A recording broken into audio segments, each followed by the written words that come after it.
Reason, not custom, must be the measure of virtue. When women are denied education, when they are molded into ornaments or obedient wives, they are stripped not only of dignity but of moral agency. In A Vindication of the Rights of Woman, I argue not for dominion, but for partnership. I demand that women be treated as rational beings, not docile playthings. If society is to be virtuous, it must be built upon the cultivation of reason in all human souls. Madame, virtue is not forged in rebellion against nature. In Émile I wrote, "The whole education of women ought to be relative to men, not as a matter of tyranny, but of harmony. Men and women are different, physically, emotionally, spiritually. Society flourishes when each sex fulfills its natural role. To conflate equality with sameness is to court disorder. Woman's power lies not in imitation, but in complementarity." You speak of natural roles, Monsieur Rousseau, yet what you call nature is so often the product of social conditioning. Girls are dressed in ribbons, taught to please, praised for beauty, not reason. Then you point and say, "See, they are different." But how can you discern nature from nurture when you confine women to the nursery and salon? Do you suppose that education alone can erase the profound differences that exist between the sexes? Women nurture life. They possess a tenderness, a sensibility unsuited to the public sphere's brutal rationalism. Their influence is subtle but no less potent. A mother shapes the citizen through the cradle far more than a magistrate does through law. Then why deny her the tools of reason? Should she not understand the principles by which she raises these future citizens? Virtue without knowledge is but blind obedience. You argue for harmony, but harmony built upon ignorance is fragile, like a clock that ticks prettily until one cog fails. I do not seek to make women men, but humans, equal in their capacity for reason and morality. But reason unmoored from feeling becomes tyranny of another sort. I do not wish to see women parading in the assembly, aping the manners of men, abandoning the hearth for the pulpit.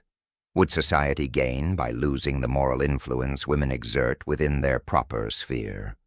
Sophie, my ideal woman in Émile, is not a servant, but a moral guide.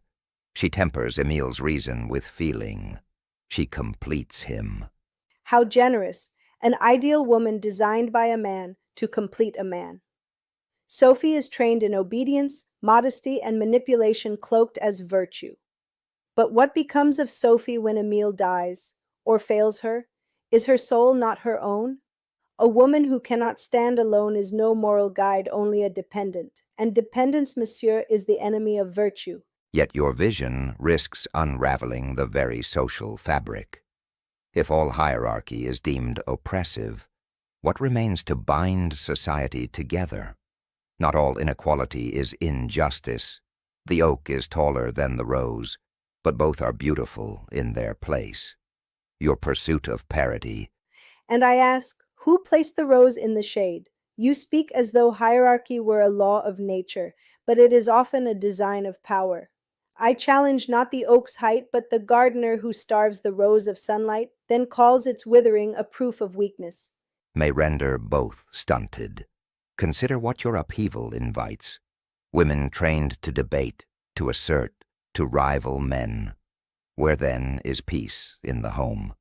Do we not risk disorder under the guise of enlightenment? Even Sparta, who gave women strength, knew nothing of tenderness. Peace built on subjugation is not peace. It is silence. True harmony arises when individuals, regardless of sex, are cultivated in virtue and mutual respect. I have seen what happens to women denied self-respect. They are vain, petty, slaves to fashion and flattery. You lament those traits, yet your system breeds them. Let women be educated, and they shall surprise you. I do not doubt their intelligence, Madame Wollstonecraft, but I fear your remedy neglects the soul's delicate balance. Reason is a blade. It must be sheathed in sensibility, else it wounds indiscriminately. I fear you arm women without guiding their hand. And I fear you bind women with ribbons and call it guidance. Let them be free, not to dominate, but to develop. Then we may speak not of guided hands, but of minds joined in reason, not rivals, but equals. You are a formidable interlocutor, madame, and I confess there is nobility in your cause. But revolutions, whether of gender or governance, often devour their children. In tearing down one order, are you certain what you erect in its place will be better?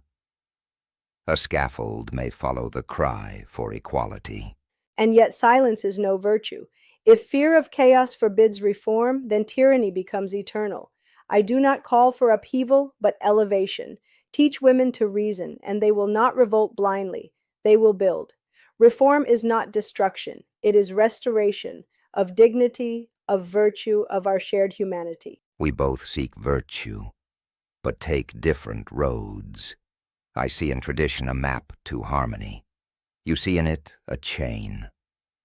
Perhaps truth lies, as ever, somewhere between Émile and Wollstonecraft, between nature and nurture, between the heart and the head. And yet I believe virtue cannot bloom in chains. Let us teach girls as we teach boys, not for their husbands, but for themselves. Then society will not collapse, but rise on the strength of all its citizens.